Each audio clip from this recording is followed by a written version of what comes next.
Yesu au unampenda Mungu, ili hali kwamba unaishi katika matakwa yako wewe mwenyewe, unaishi katika nia yako wewe mwenyewe, katika njia zako wewe mwenyewe ambazo unazipenda, kwamba ukiishi mwili wako unakuongoza kufanya hiki unafanya, ukiishi mwili wako unakuongoza kufanya hiki unatenda. Hapo unaishi kwa kadiri ya jinsi moyo wako unavyoona, unaishi kwa kadiri jinsi akili yako inavyokuongoza. Lakini tunaishi kuhesabiwa haki kwa njia ya imani ya Yesu Kristo, ambaye amejitoa ulimwengu afanyike upatanisho katikati yetu.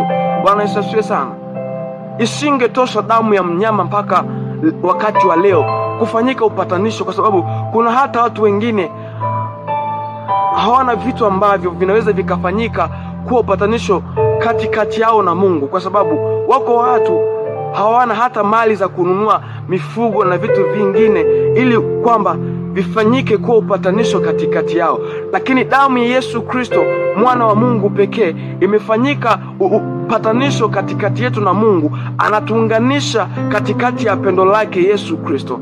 Bwana Yesu asifiwe sana.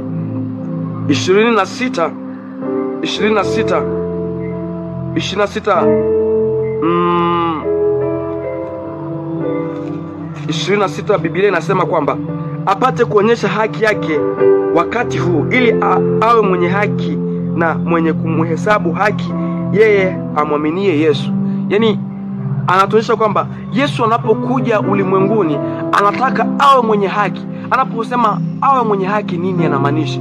Kwamba apate kuonyesha kwamba mwanadamu anatakiwa kuishi namna gani, katika maisha ya namna gani. Na ndio maana wakati akiishi duniani hakufanya dhambi, ili apate kuwa mwenye haki. Kwa hiyo akaionyesha haki kwa sababu aliishi mwenyewe.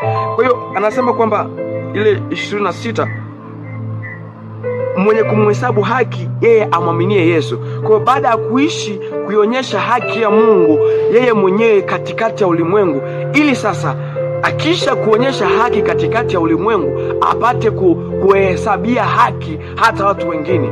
Bwana Yesu asifiwe sana.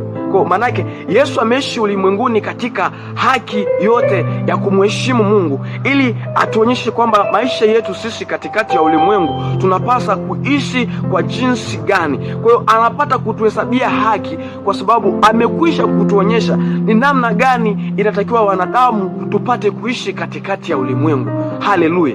Haleluya.